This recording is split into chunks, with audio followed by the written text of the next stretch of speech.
ತಂಗ್ಯಮ್ಮ ಇದು? ನಮ್ಮ ವಿಜಿ ಹಣೆ ಬರ ಹಿಂಗಾಗೋಯ್ತು.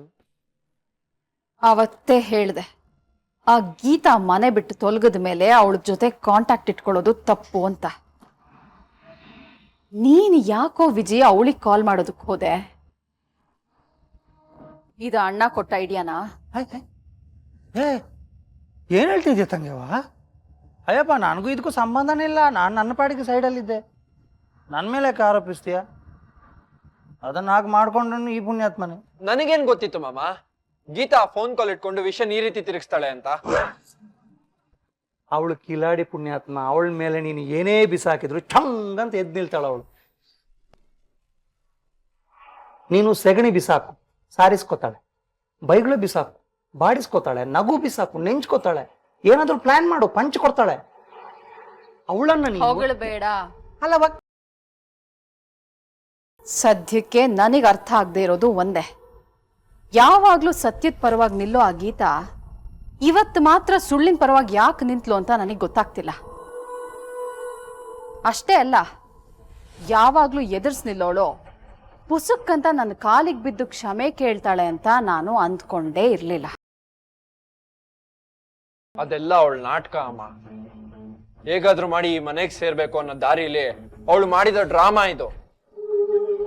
ಇಂಥ ಡ್ರಾಮಾ ಮಾಡೋ ಬುದ್ಧಿ ಇದ್ದಿದ್ರೆ ಗೆಲ್ಲೋ ಚಾಲೆಂಜ್ ಮಾಡ್ದಾಗ್ಲೆಲ್ಲ ಸೋತೆ ಅಂತ ಕಾಲ್ ಮುಗಿದು ಸುಮ್ಮನಿರ್ಬೋದಾಗಿತ್ತಲ್ಲ ವಿಜಿ. ಕಾಲೇಜ್ ಸೆಮಿಸ್ಟರ್ ಫೀಸ್ ಕಟ್ಟೋವಾಗ್ಲೂ ಕಾಲು ಚಾಚಿದಾಗ ಕಾಲಿಗೆ ಬೀಳ್ದೇ ಇರೋ ಮೊಂಡಿ ಅವಳು. ಇವತ್ತು ಕಾಲು ಹಿಡಿದು ಥಂಡ ಓಡಿಸಿದಳಂತಂದ್ರೆ ತುಂಬಾ ದೊಡ್ಡ ವಿಷಯ ತಂಗ್ಯಮ್ಮ. ಈ ದೊಡ್ಡ ವಿಷಯದಿಂದ ಏನೋ ಒಂದು ದೊಡ್ಡ ಕುತಂತ್ರನೂ ಇದೆ. ಇಲ್ಲ ಅಂತಂದ್ರೆ ಅವಳು ನಿನ್ನನ್ನು ಅಪ್ಪಿಕೊಂಡು ನಮಗೆ ಅಂತ ಸ್ಮೈಲ್ ಮಾಡ್ತಿರ್ಲಿಲ್ಲ. ಅವಳು ಸ್ಮೈಲ್ ಮಾಡಿದ್ಲಾ?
ಹಾಯ್ ಫ್ರೆಂಡ್ಸ್, ಹೇಗಿದ್ದೀರೋ? ಏಯ್ ಕಟ್ಟಿ, ನಾವ್ಯಾವ ಸೀಮೆ ಫ್ರೆಂಡ್ಸ್? We are enemies. ಓ, ಗೀತಾ ಗತಿ ಅದೋ ಗತಿ ಆಯ್ತು ಅಂತ ನಮ್ ಜೊತೆ ಫ್ರೆಂಡ್ಶಿಪ್ ಮಾಡಕ್ ಬಂದ್ರಾ? ಓ, ಹಾಗಾದ್ರೆ ಇವರಿಗೆ ಲೇಟೆಸ್ಟ್ ನ್ಯೂಸ್ ಗೊತ್ತಿಲ್ಲ ಅನ್ಸುತ್ತೆ ದಿವ್ಯಾ. ಯಾವ್ದೇ ಅದು? ಓಹೋ, ಬ್ರೇಕಿಂಗ್ ನ್ಯೂಸಾ? ನಮ್ ಗೀತಾ ಮತ್ತೆ ಆ ವಿಜಿ ಮನೆಗೆ ಹೋಗಿ ಸೇರಿದ್ದಾಯ್ತು. ಅದು ನಾನು ನೋಡಿದ್ದು ಆಯ್ತಮ್ಮ. ಅಂದ್ಮೇಲೆ ನಿಮ್ ಗುರು ವಿಜಿಗ್ರಾಚಾರ ಕೆಡ್ತು ಅಂತಾನೆ ಲೆಕ್ಕ. ಏಯ್ ದಡ್ಡಿ, ನಿಮ್ ನಾಯಕಿ ಅದೇ ಗೀತಾ ಆ ಮನೆಗೇನು ತಲೆ ಎತ್ಕೊಂಡು ಹೋಗಿಲ್ಲ. ಅಯ್ಯೋ, ನಂದು ತಪ್ಪಾಯ್ತು ಅಂತ ಕಾಲಕ್ ಬಿದ್ದು ಭಿಕ್ಷೆ ಬೇಡಿ ಆ ಮನೆಗೆ ಎಂಟ್ರಿ ಕೊಟ್ಟಿದ್ದಾಳೆ. ಒಳಗಡೆ ಹೇಗ್ ಹೋದ್ಲು ಅನ್ನೋದು ಮುಖ್ಯ ಆಗಲ್ಲ, ಹೋದ್ಮೇಲೆ ಏನಾಗುತ್ತೆ ಅನ್ನೋದು ಮುಖ್ಯ ಆಗುತ್ತೆ ಮಿಸ್ಟರ್ ಗಿರೀಶ್.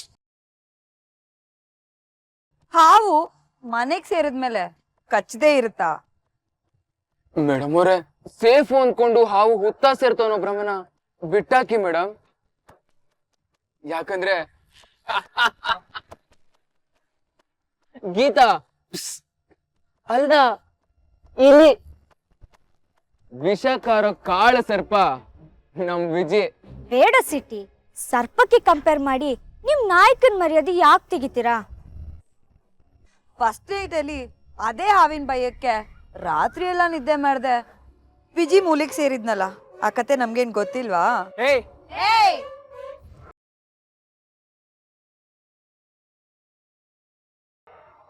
ದ್ವೇಷ ಅನ್ನೋದು ವಿಜಿ ಪಾಲಿಗೆ ಬರೀ ವೇಷ ಅಲ್ಲ, ಅದು ಅವನ ಹುಟ್ಟುಗುಣ. ಅದು ಆ ಗೀತನ ಸುಟ್ಟೆ ಸುಡುತ್ತೆ. ಸುಡೋ ಬೆಂಕಿ ಆ ಮನೇಲಿ ಹುಟ್ಟೋದು 100% ಸತ್ಯ. ಆದ್ರೆ ಅದ್ರ ಶಾಖ ಬೊಬ್ಬೆಪ್ಸೋದು ವಿಜಿ ಮೈ ಮೇಲೆ. ಬರ್ದಿಡ್ಕೊ. ನಾನ್ ಯಾಕೆ ಬರ್ದಿಟ್ಕೋಬೇಕು? ಯಾಕಂದ್ರೆ ನಾನ್ ಹೇಳಿದ್ದು ಬರೀ ಬರಹ ಅಲ್ಲ, ಗೀತ ಬರಹ. ಅದು ನಿಮ್ ವಿಜಿದು ಹಣೆ ಬರ.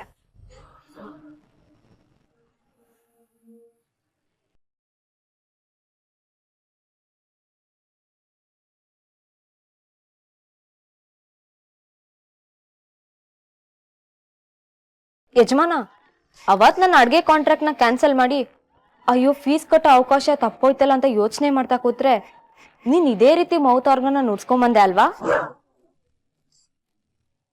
ಆ ಊರಿನ ಯಾವತ್ತಾದ್ರೂ ನಿಂಗ್ ವಾಪಸ್ ಕೊಡ್ಬೇಕು ಅಂತ ಕಾಯ್ತಾ ಇದೆ.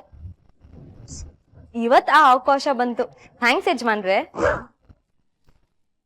ಏನೇ ಹಾಲಲ್ಲಿ ನಾಟಕ ಮಾಡ್ಕೊಂಡು ಹತ್ಕೊಂಡು ಇಲ್ಲಿ ಸ್ಮೈಲ್ ಮಾಡ್ತೀಯಾ? ನಾಟಕ ಮಾಡೋರ್ ಮಧ್ಯೆ ನಾಟಕ ತಾನೇ ಮಾಡ್ಬೇಕತ್ತೆ. ಅಂದ್ರೆ ನೀನು? ನಾನಲ್ಲ, ನೀನ್ ಯಜಮಾನ. ಡೇರ್ ಡೆವೆಲ್. ಇರೋದನ್ನ ಮುಖದ ಮೇಲೆ ಹೇಳೋ ಹೀರೋ. ಮನ್ಸಿಗೆ ಅನ್ಸಿದನ್ನ ಆ ಕ್ಷಣಕ್ ಮಾಡಿ ಬಿಸಾಕೋ ನಾಯಕ ಅಂತ ನೀನ್ ಮಾಡಿದೇನು? ನಾಟಕ.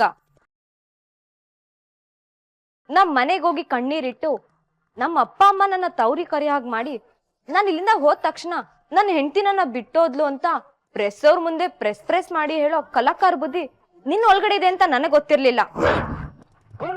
ಏನು ಇದು ನಿಮ್ಮ ಅಮ್ಮ ಕಲ್ಸಿದ್ದ? ಏಯ್, ಕಿರುಚಬೇಡಿ ಅತ್ತೆ.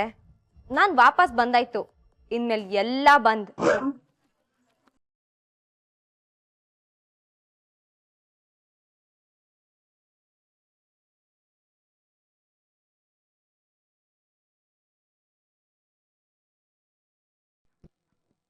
ಅಂದ್ರೆ ಟೋಟಲ್ ಆಗಿದ್ರ ಅರ್ಥ ಏನು ಈ ಗೀತಮ್ಮ? ತುಂಬಾ ಸಿಂಪಲ್ ತರಣ ಅಂಕಲ್. ಈ ಸತಿ ನಾನು ವಾಪಸ್ ಬಂದಿರೋದು ನಿಮ್ಗಳ ಜನ್ಮ ಜಲಾಡಕ್ಕೆ.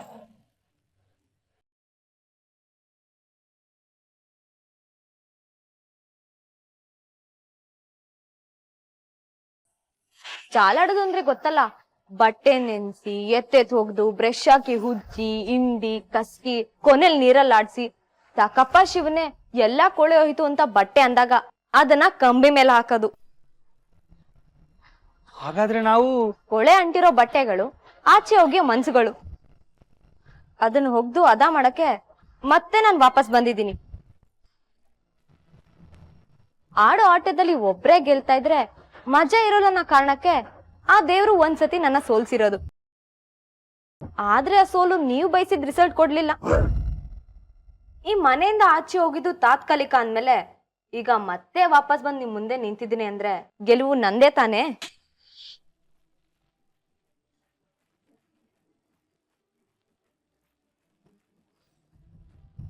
ನಾನಂತೂ ಒಂದ್ ತೀರ್ಮಾನಕ್ಕೆ ಬಂದಿದ್ದೀನಿ ಅತ್ತೆ. ಯಜಮಾನ್ರೆ, ಈ ಮಾತನ್ನ ನೀವು ಕಿವಿ ಕೊಟ್ಟು ಕೇಳಿಸ್ಕೊಳ್ಳಿ. ಇಷ್ಟ ದಿವಸ ಆಡಿದ್ದು ನೀವು ನಿಮ್ಮಾಟಗಳು. ಅದಕ್ ನನ್ ಕೈಲಾದ ಉತ್ತರನ ಕೊಡ್ತಾ ಹೋದೆ. ಇನ್ ಮುಂದೆ ಶುರು ಆಗೋದು ನನ್ನ ಆಟ. ತಾಕತ್ತಿದ್ರೆ ನಿಮ್ ಕೈಲಾದ ಉತ್ತರ ಕೊಡಿ, ನೋಡೋಣ. ಇಷ್ಟ ದಿವ್ಸ ನನ್ ಕಣ್ಣೆಚ್ಚರಿಕೆಯ ದೃಷ್ಟಿಯಿಂದ ನಿಮ್ಮನ್ನ ನೋಡ್ತಾ ಇತ್ತು. ಇನ್ ಮುಂದೆ ನನ್ ಮೈಯೆಲ್ಲ ಕಣ್ಣಾಗಿರುತ್ತೆ.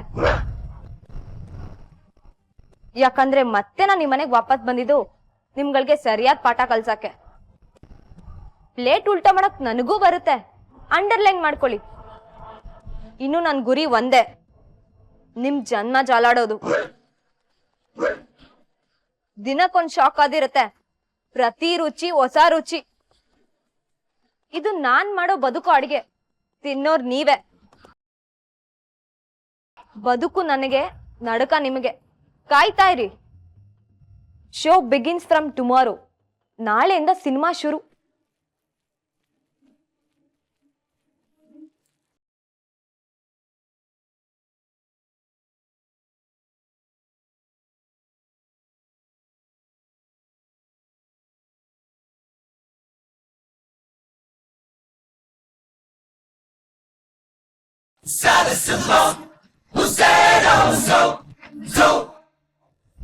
ಬೆಂಕಿಯಲ್ಲಿ ಬಿದ್ದು ಯಾವ ಶಂಕೆಯೂ ಇಲ್ಲದೆ ಹೂವಂತೆ ಎದ್ದು ಗೆದ್ದೆ ಗೆಲ್ಲುವೆ ಒಂದು ದಿನ ಗೆಲ್ಲಲೇಬೇಕು ಒಳ್ಳೆತನ ಗೆದ್ದೇ ಗೆಲ್ಲುವೆ ಒಂದು ದಿನ. ಯಾಕೆ ಸುಶೀಲಾ, ಒಳ್ಳೆ ಪ್ರೈಮರಿ ಸ್ಕೂಲ್ ಟೀಚರ್ ತರ ನಿಂತು ಬಿಟ್ಟಿದ್ಯಾ? ಕೈಯಲ್ಲಿ ಬೆತ್ತ ಒಂದಿದ್ರೆ ಚೆನ್ನಾಗಿರ್ತಿತ್ತು ನೋಡು. ಕೋಲ್ ಇದ್ದಿದ್ರೆ ಕೊಟ್ಟೆ ಬಿಡೋಣ ಅನ್ನಷ್ಟು ಕೋಪ ಬರ್ತಾ ಇದೆ. ಯಾಕೋ ನಾನು ಹಾಡಿದ ಹಾಡಲ್ಲಿ ಏನಾದ್ರು ತಪ್ಪಿತ್ತಾ? ಇದೆಯಲ್ಲ, ಗೆದ್ದೇ ಗೆಲ್ಲುವೇನು ಒಂದು ದಿನ ಅಂತಿದ್ದೀರಲ್ಲ, ಆ ಗೆಲುವಿಗೆ ನಿಮ್ಮ ಶ್ರಮ ಏನು? ಗೀತಾ ಅನ್ನೋ ಮಗಳನ್ನ ಈ ಭೂಮಿಗೆ ತಂದಿದ್ದು ನಾನೇ, ಹೆತ್ತಿದ್ದು ನಾನು, ಕೊಟ್ಟಿದ್ದು ನಾನು. ಅದು ಬಿಡಿ, ಗೆಲ್ಲಲೇಬೇಕು ಒಳ್ಳೆತನ ಅಂತಿದ್ದೀರಲ್ಲ, ಆ ಒಳ್ಳೆತನ ನಿಮ್ದ ಅಲ್ಲ, ಗೀತಂದು. ಸ್ವಾಭಿಮಾನನ ಪಕ್ಕಕ್ಕಿಟ್ಟು ಮಾವನ್ ಕಾಲಿಗೆ ಬಿದ್ದು ಕ್ಷಮೆ ಕೇಳಿದಾಳೆ. ಅದನ್ನೇ ತಂತ್ರ ಅನ್ನೋದು ಸುಶೀಲಾ. ಎಲ್ಲೋ ಗೀತಿನೊಳಗಡೆ ನನ್ ಜೀನ್ಸ್ ವರ್ಕ್ ಆಗ್ತಾ ಇದೆ ಅನ್ಸತ್ತೆ. ಅರ್ಥವಾಗ್ಲಿಲ್ವೋ? ಜೀನ್ಸ್ ಅಂದ್ರೆ ವಂಶವಾಹಿನಿ ಅಂತ ಅರ್ಥ. ಈಗ ನಿನ್ನ ಮಗಳು ಉಪಯೋಗಕ್ಕೆ ಬರ್ತಾಳೆ. ಅಳಿಯಂದ್ರ ಜೊತೆ ಸ್ವಲ್ಪ ಅಡ್ಜಸ್ಟ್ ಆಗಿ ಸಂಸಾರ ಶುರು ಆಗ್ಬಿಟ್ರೆ ಸಾಕು. ಅವಳು ಬದುಕೋತಾಳೆ. ಇಲ್ಲ, ನಾನ್ ಬದುಕೊಳ್ತೀನಿ. ಯಾಕಂದ್ರೆ ಲಕ್ಷ್ಮಿ ವಾಸ ಮಾಡಿರೋ ಮನೆ ಕಣೆ ಅದು. ಆದ್ರೂ ಸವಾಸ ಸಿಕ್ಕಾಗ ತಾನೆ ಈ BP ಶ್ರೀನಿವಾಸನ ಶ್ರೀಮಂತಿಗೆ ಲಾಂಗ್ ಜಂಪ್ ಮಾಡಕ್ ಸಾಧ್ಯ. ಯಾಕೋ ಈ ಕುಹಕನಗೆ? ಮಗಳನ್ನ ಒಳ್ಳೆ ಮನೆಗೆ ಸೇರ್ಸೋದು ತವರಿನ ಸಂಸ್ಕಾರ ಆಗಿರ್ಬೇಕು ರೀ. ಅದು ಬಿಟ್ಟು ಅವಳಿಂದಾನೇ ಉದ್ಧಾರ ಆಗ್ಬೇಕು ಅನ್ನೋ ಲೆಕ್ಕಾಚಾರಕ್ಕೆ ಬಿದ್ರೆ ಎದ್ದೇಳಕ್ಕಾಗ. ಬಿದ್ದೋಗುತ್ತೆ. ಒಳ್ಳೆ ಎಮೋಷನ್ ಫೂಲ್ ತರ ಮಾತಾಡ್ತಾಳೆ. ಗಂಡನ ಪ್ರಮೋಷನ್ ಏನಾಗ್ತಿದೆ ಅಂತ ಆಲೋಚನೆ ಮಾಡೋಕೆ ಪರಿಜ್ಞಾನ ಇಲ್ದಿರೋ ಹೆಂಡತಿ. ಇದಕ್ಕೆ ನಾನು ಪ್ರತಿಕ್ರಿಯೆ ಕೊಡಬಾರ್ದು.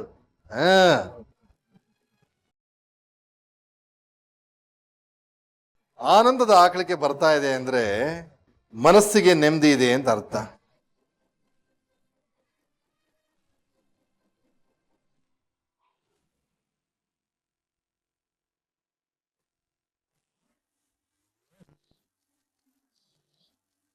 ಟೋಟಲ್ ಆಗಿ ನಮ್ಮ ನೆಮ್ಮದಿ ನೆಗೆದು ಬಿತ್ತೋಯ್ತು ತಂಗಮ್ಮ.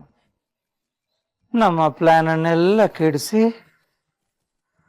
ನಮ್ಮ ಮುಂದೆನೇ ನಾಟಕ ಮಾಡಿ ತಲೆ ಭಾಗಿಸಿ ನಮಗೆ ನಾಳೆಯಿಂದ ಸಿನಿಮಾ ತೋರಿಸ್ತೀನಿ ಅಂತ ಹೇಳೋಗಿದ್ದಾಳಲ್ಲ ತಂಗಮ್ಮ. ದೇವ್ರೇ, ಅವಳೇನು ಮಾಡ್ಬೋದು, ನಮ್ಗಿನ್ನೇನು ಕಾದಿದೆಯೋ ಗ್ರಾಚಾರ ಭಗವಂತ. ಅವಳು ಏನು ಮಾಡಕ್ಕಾಗಲ್ಲ ಮಾಮ. ಅಪ್ಪ ಭಗವಂತ, ಇದೊಂದು ಡೈಲಾಗ್ ಹೇಳೋದನ್ನ ಬಿಟ್ಟು ಬೇರೆ ಏನು ಕಡ್ದು ಕಟ್ಟ ಹಾಕಿಲ್ಲ. ಇದೇ ಆಯ್ತು ಬಿಲ್ಡಪ್ ಮಾತ್ರ. ನೋಡು, ಗೀತಾ ತುಂಬ ಬ್ರಿಲಿಯಂಟ್. ಅವಳೊಂಥರ ಕರೆಂಟ್ ಇದ್ದಂಗೆ. ಅವಳ ವಿಚಾರಕ್ಕೆ ಹೋಗೋವಾಗಲೇ ನಾವು ಯೋಚನೆ ಮಾಡಬೇಕು, ಶಾಕ್ ಹೊಡಿಸ್ಕೊಂತೀವಿ. ಅಣ್ಣ, ನಿನಗೆ 1000 ಸತಿ ಹೇಳಿದ್ದೀನಿ ಅವಳನ್ನ ನನ್ನ ಮುಂದೆ ಹೊಗಳ್ಬೇಡ ಅಂತ. ತಂಗಮ್ಮ, ಗುಣಕ್ಕೆ ಮತ್ಸರ ಇರಬಾರ್ದು. ಕೌಂಟ್ರು ಅವಳು ನಮಗಿಂತ ಚೆನ್ನಾಗಿ ಕೊಡ್ತಾಳ, ತಿಳ್ಕೊ. ಅಲ್ಲ ತಂಗಮ್ಮ, ಇರೋದನ್ನ ಇದ್ದಂಗೆ ಒಪ್ಕೊಂಡ್ರೆ ಏನ್ ತಪ್ಪು? ಅಣ್ಣ, ಇನ್ನು ಒಂದು ಮಾತಾಡಿದ್ರು ನಿನ್ನನ್ನ ಟೆರೆಸ್ ಮೇಲೆ ಕರ್ಕೊಂಡು ಹೋಗ್ತೀನಿ. ಗೀತಾ ವಿರುದ್ಧವಾಗಿ ಏನಾದ್ರು ಪ್ಲಾನ್ ಮಾಡಕ್ಕ? ಅಲ್ಲ, ನಿನ್ನನ್ನ ಮೇಲಿಂದ ತಳ್ಳೋದಕ್ಕೆ. ಯೋಚನೆ ಮಾಡ್ಬೇಡಮ್ಮ. ಅವಳು ನೇರವಾಗಿ ಬಂದು ಅಪ್ಪನ ಕಾಲು ಹಿಡಿದೇ ಹೋಗಿದ್ದಿದ್ರೆ ಆಗ್ತಿದ್ದೆ ಬೇರೆ. ಅಷ್ಟೇ ಅಲ್ಲ, ಅವಳು ಏನ್ ಮಾಡಿಲ್ವೋ ಅದನ್ನ ಒಪ್ಕೊಂಡು ಕ್ಷಮೆಗಿಟ್ಟಿಸ್ಕೊಂಡ್ಬಿಟ್ಲು. ಆದ್ರೆ ಒಂದಂತೂ ಸತ್ಯ, ಮುಳ್ಳು ಮೇಲೆ ಸೀರೆ ಬಿದ್ರು, ಸೀರೆ ಮೇಲೆ ಮುಳ್ಳು ಬಿದ್ರು ಅರಿಯೋದು ಸೀರೆನೆ. ಯಪ್ಪಾ ಭಗವಂತ, ಗಾದೆ ಕೇಳಿ ಕೇಳಿ ಕೇಳಿ ನನ್ನ ಕಿವಿನಲ್ಲಿ ರಕ್ತ ಬರ್ತಿದೆ ಕಣೋ. ಸವಕಲಾಗೋಗಿದೆ, ತುಂಬಾ ಹಳೇದದು. ನಾನೇ ಕಳೆದ 300 ವರ್ಷಗಳಿಂದ ಆ ಗಾದೆನ ಹೇಳ್ತಾ ಇದ್ದೀನಿ. ಹೊಸದಿ ಏನಾದ್ರು ಹೇಳೋ. ನೋಡು, ನೀರ್ ಮೇಲೆ ಮೊಬೈಲ್ ಬಿದ್ರು, ಮೊಬೈಲ್ ಮೇಲೆ ನೀರು ಬಿದ್ರು ಹಾಳಾಗೋದು ಮೊಬೈಲಿ. ಇಲ್ಲಿ ನೀರು ಅನ್ನೋದು ಮಾತ್ರ ಗೀತಾ ಅಂದ್ರೆ ಕಾರ್ಪೊರೇಷನ್ ಟ್ಯಾಪಲ್ಲಿ ಬರುತ್ತಲ್ಲ ತಣ್ಣಗೆ, ಹಂಗಲ್ಲ ತಂಗಿವ, ಸುನಾಮಿ ತರ ಬರ್ತಾಳೆ. 100% ಅವಳ ಪ್ಲಾನು ಭಯಂಕರವಾಗಿರುತ್ತೆ ತಂಗಿವ. ಸಾಕು ಮಾಡೋಣ. ಅವಳು ಪ್ಲಾನ್ ಏನಿರುತ್ತೆ ಅಂತ ನಾವು ಯೋಚನೆ ಮಾಡೋದು ಬೇಕಾಗಿಲ್ಲ, ಅದಕ್ಕೆ ಹೆದರ್ಕೊಂಡು ಸಾಯೋದು ಬೇಕಾಗಿಲ್ಲ. ಅವಳು ಏನು ಬೇಕಾದ್ರೂ ಮಾಡ್ಕೊಂಡು ಹಾಳಾಗಿ ಹೋಗ್ಲಿ. ಆದ್ರೆ ಅದಕ್ಕಿಂತ ಮುಂಚೆ ಅವಳಿಗೆ ಈ ಮನೆಯಲ್ಲಿ ಉಸಿರುಗಟ್ಟೋ ವಾತಾವರಣ ಕ್ರಿಯೇಟ್ ಆಗ್ಬೇಕು. ಅವಳ ಪರಿಸ್ಥಿತಿ ನೀರಿಂದ ಹೊರಗೆ ಬಂದಿರೋ ಮೀನಿನ ಒದ್ದಾಟದ ತರ ಆಗ ಅದಕ್ಕೇನಾದ್ರೂ ಯೋಚನೆ ಮಾಡು. ಇಲ್ಲ ನಿನ್ನ ಪ್ಲಾನಲ್ಲೇ ಹೋಗೋದಾದ್ರೆ ಅವಳು ಏನ್ ಮಾಡ್ತಾಳೆ ಅಂತ ಅವಳು ಮಾಡೋದಕ್ಕಿಂತಾನೆ ಮುಂಚೆ ತಿಳ್ಕೊಂಡು ಅದನ್ನ ಮಟ್ಟ ಹಾಕೋದನ್ನ ನೋಡು. ಅದು ಬಿಟ್ಟು ಈ ರೀತಿ ಕೆಲ್ಸಕ್ಕೆ ಬಾರ್ದೇ ಇರೋ ಮಾತುಗಳನ್ನ ಆಡ್ಕೊಂಡು ಟೈಮ್ ವೇಸ್ಟ್ ಮಾಡ್ಬೇಡ.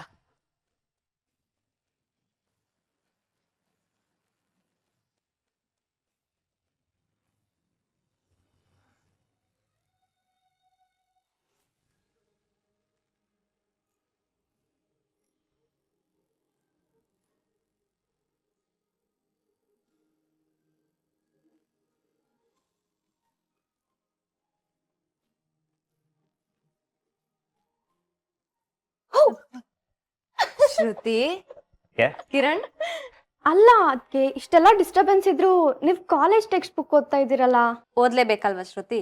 ಇದು ನನ್ನ ಕರ್ತವ್ಯ. ನಿಜ, ಆದ್ರೆ ಓದಕ್ ಮನ್ಸ್ ಸರಿ ಇರ್ಬೇಕಲ್ವಾ? ಸರಿ ಮಾಡ್ಕೋಬೇಕು. ಮನ್ ಸರಿ ಇಲ್ಲ ಅಂತ ಊಟ ಬಿಡ್ತೀವಾ, ನಿದ್ದೆ ಬಿಡ್ತೀವಾ? ಇಲ್ಲ ತಾನೆ? ಹಾಗೆ ಈ ಓದ್ ಕೂಡ ತೊಂದ್ರೆಗಳು ಬರುತ್ತೆ ಹೋಗುತ್ತೆ, ಆದ್ರೆ ಅದ್ರ ಜೊತೆ ನಾವು ಹೋಗ್ಬಾರ್ದು ಅಷ್ಟೇ. ಆಹಾ, ಎಷ್ಟು ಸಿಂಪಲ್ ಆಗಿ ಹೇಳಿದ್ರಿ ಅದಕ್ಕೆ.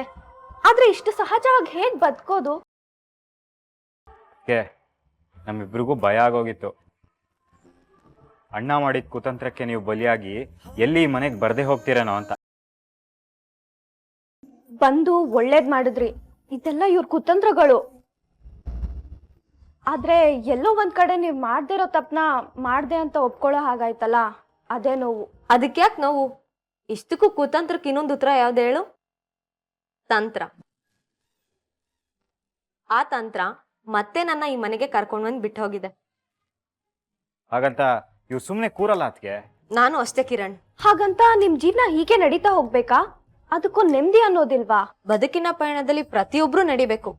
ನಡಿಗೆ ನಿಂತ್ರೆ ಮಾತ್ರ ನೆಮ್ಮದಿ ಕಳ್ಕೊಂತೀವಿ. ಆದ್ರೆ ನೀವ್ ನಡೆಯೋ ದಾರಿಲಿ ಮುಳ್ಳು ಕಲ್ಲು ಎಲ್ಲ ಹಾಕ್ತಾ ಇದಾರಲ್ಲ. ಚಪ್ಲಿ ಹಾಕೊಂಡ್ ನಡೆದ್ರೆ ಏನೂ ಆಗಲ್ಲ ಅಂತ ಗೊತ್ತಲ್ವಾ? ಅದಕ್ಕೆ ಯಾಕೆ ತಲೆ ಕೆಡ್ಸ್ಕೊಬೇಕು? ಆದ್ರೂ ಹುಷಾರಾಗಿರಿ. ಅದಕ್ಕೆ ನಿಮ್ಗೇನಾದ್ರೂ ಸಹಾಯ ಬೇಕಂದ್ರೆ ನಾವ್ ಮಾಡ್ತೀವಿ. ಇಷ್ಟು ದಿವಸದ ಮೇಲೆ ಈ ಮನೆಯಲ್ಲಿ ನಮ್ಮೋರಂತ ಒಬ್ರು ಇದ್ದಾರೆ ಅಂದ್ರೆ ಅದು ನೀವು. ಅದಕ್ಕೆ ಅವ್ರು ಯಾರೋ ನಮ್ಮೋರಾಗಿದ್ರು, ಆದ್ರೆ ನಮ್ಮೋರ್ ಅನ್ನೋ ಫೀಲ್ ಇರ್ಲಿಲ್ಲ. ತಪ್ಪು ತಪ್ಪು ಆಗ ಅನ್ಕೋಬಾರ್ದು ಶ್ರುತಿ. ನಾವು ನಮ್ಮವ್ರಿರೋ ಪರೀಕ್ಷೆಲಿ ಗೆದ್ದಾಗ್ಲೆ ನಾವು ನಮ್ಮವರಲ್ಲಿ ಒಂದಾಗಕ್ ಸಾಧ್ಯ. ಯಾವ್ದೋ ಒಂದ್ ವಿಷಯದಲ್ಲಿ ನಮ್ ವಿರುದ್ಧವಾಗಿದ್ದಾರೆ ಅನ್ನೋ ಮಾತ್ರಕ್ಕೆ ಹೆತ್ತವ್ರನ್ನ ನಮ್ಮ ಅಪ್ಪ ಅಮ್ಮ ಅಲ್ಲ ಅಂತ ಹೇಳಕ್ಕಾಗತ್ತಾ? ಹೋಗಿ ನೆಮ್ಮದಿಯಾಗಿ ಊಟ ಮಾಡಿ ನಿದ್ದೆ ಮಾಡಿ, ನನಗೇನು ಆಗಲ್ಲ. ಅದಕ್ಕೆ ಎಲ್ಲರ ಊಟ ಆಯ್ತು, ನೀವು ಮಾಡ್ಕೊಂಬಿಡಿ. ಮನ್ಸಿಗೆ ಸಂಕಟ ಆಗಿದೆ ಅಂತ ಹೊಟ್ಟೆಗೆ ಸಂಕಟ ಕೊಟ್ರೆ ಆಗ ಆರೋಗ್ಯ ಹಾಳಾಗತ್ತೆ. ನಾನ್ ಮಾಡ್ಕೊಂತೀನಿ, ನೀವ್ ಹೊರಡಿ. ಸರಿ ಅದಕ್ಕೆ. Good night. Good night.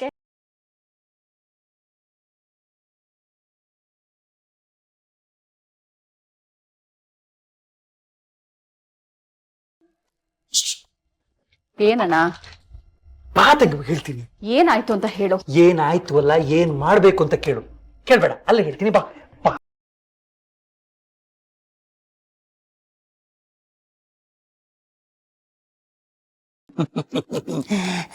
ಟಿಶುಮ್ ತಂಗೆವ, ಅಲ್ಲಿ ನೋಡು, ಆ ಕಡೆ ಚೂಡು, ಅಂಗಪಾರಿ, ಉದರ ದೇಕು, ಅವಲಿ ತೂಲ. ನೋಡ್ದೆ ಏನು ಕಾಣಿಸ್ತು? ನಮ್ಮಗಳ ನೆಮ್ಮದಿನೆಲ್ಲ ಕೆಡ್ಸಿ ಆ ಗೀತಾ ನೆಮ್ಮದಿಯಾಗಿ ಅನ್ನ ನುಂಗ್ತಾ ಇದ್ದಾಳೆ. ಹೆಂಗೆ ನಾವು? ಏನಣ್ಣ ಹೆಂಗೆ ಅಂತ ಹೆಮ್ಮೆಯಿಂದ ಕೇಳ್ತಾ ಇದ್ಯಾ? ನನೀಗ ಆಗದೆ ಇರೋಳು ತಿಂತಾ ಇರೋದು ನೋಡಿ ನಾನು ಹೊಟ್ಟೆ ಉರ್ಕೋಬೇಕಾ? ಅಯ್ಯೋ ನನ್ನ ತಂಗಿಯವ್ವ, ಅಲ್ಲೇ ಇರೋದು ಪಾಯಿಂಟು. ಅವಳು ಊಟ ಮಾಡ್ತಿದ್ದಾಳ ಸರಿ, ಆದರೆ ತಿಂತಾ ಇರೋದೇನು? ಏನು ಅದ್ರ ಮೆನು ನೋಡ್ಕೊಂಡು ಬಂದು ನಿನಗೆ ವರದಿ ಒಪ್ಪಿಸ್ಬೇಕಾ? ತಂಗ್ಯವ್ವ, ಅವಳು ತಿಂತಾ ಇರೋದು ಬಿಟ್ಟಿ ಕೂಳು. ನೀನು ಅದನ್ನು ಗಮನಿಸು ತಂಗ್ಯವ್ವ. ಟೋಟಲ್ ಆಗಿ ಸಬ್ಜೆಕ್ಟ್ ಎಷ್ಟು ಮುಖ್ಯನೋ ಆಬ್ಜೆಕ್ಟ್ ಕೂಡ ಅಷ್ಟೇ ಮುಖ್ಯ. ಟೋಟಲ್ ಆಗಿ ಇದರ ವ್ಯಾಕರಣ ಏನಿದೆ. ಬಾಯಿ ಮುಚ್ಚು. ನಿನ್ನ ಗ್ರಾಮರ್ ಲೆಕ್ಕಾಚಾರ ನನಗೆ ಬೇಕಾಗಿಲ್ಲ. ಇದನ್ನು ಕಟ್ಕೊಂಡು ನನಗೇನಾಗಬೇಕು? ಕಟ್ಕೊಂಡಲ್ಲ ತಂಗ್ಯವ್ವ, ಅದನ್ನು ಇಟ್ಕೊಂಡು ಅವಳಿಗೆ ಅವಮಾನ ಮಾಡಬೇಕು. ಇದಕ್ಕಿಂತ ಬೆಸ್ಟ್ ಸಂದರ್ಭ ಇನ್ನೊಂದು ಸಿಗೋದಿಲ್ಲ ನನ್ನ ತಂಗ್ಯವ್ವ. ಸ್ವಾಭಿಮಾನ ಇರೋ ಪ್ರತಿ ಮನುಷ್ಯ ಕೇರಳೋದು ಯಾವಾಗ ಹೇಳುತ್ತಂಗೆವ ಊಟದ ವಿಷಯನ ಕೆಣಕ್ದಾಗ, ನೀನು ತಿಂತಾ ಇರೋದು ಬಿಟ್ಟಿ ಕೂಳು ಅಂತ ಅಂದಾಗ. ಮಾಮ ಹೇಳೋದ್ ಸರಿಯಾಗಿದೆ ಅಮ್ಮ. ತಿಂತಾ ಇರೋ ಅನ್ನದ ಮುಂದೆ ಅವಮಾನ ಮಾಡಿ ನೀನ್ ಹಂಗಲ್ಲಿದ್ಯಾ ಅಂತ ಹೇಳಿದ್ರೆ ಖಂಡಿತ ಗೀತಾ ಮನ್ಸು ನೋವಾಗುತ್ತೆ. ಬಿಟ್ಟಿ ಕೂಳು ಬೇಡ ಅಂತ ಬಿಟ್ಟೆದ್ದು ಹೋಗ್ತಾಳೆ. ಆ ರೋಷ ಅವಮಾನ ಮಾಡ್ದವ್ರ ಜೊತೆ ಈ ಮನೇಲಿ ಇರ್ಬೇಕಾ ಅನ್ನೋ ಆಲೋಚನೆ ಕೂಡ ಹುಟ್ಟುತ್ತೆ. ತಂಗೆವಾ ಇನ್ಯಾಕ್ ತಡ? ಆತ್ಮಾಭಿಮಾನ ಮಣ್ಣು ಮಸಿ ಅದು ಇದು ಅಂತ ಬಿಟ್ಟಿ ಕೂಳ್ ತಿಂತಾ ಇದೆಯಲ್ಲ, ನಿಂಗೇನು ಮಾನ ಮರ್ಯಾದೆ ಅನ್ನೋದು ಇಲ್ವೇ ಇಲ್ವಾ ಅಂತ ಉಗಿದು ಉಪ್ಪಾಕು. ತಂಗೆವಾ ಇದು ದಿ ಬೆಸ್ಟ್ ಟೈಮು. 10% ಸ್ವಾಭಿಮಾನ ಅವಳಲ್ಲಿದ್ರು ಇಂಥ ಮಾತು ಕೇಳಬೇಕಾ ಅನ್ಕೊಂಡು ಎದ್ದು ಹೋಗ್ಬಿಡ್ತಾಳೆ. ಮಾನ ತೆಗೆಯೋ ಕಾರ್ಯಕ್ರಮ ಶುರು ಹಚ್ಕೋ. ನಿಂಗೆ ಜಯವಾಗಲಿ. ಮುಂದುವರಿ.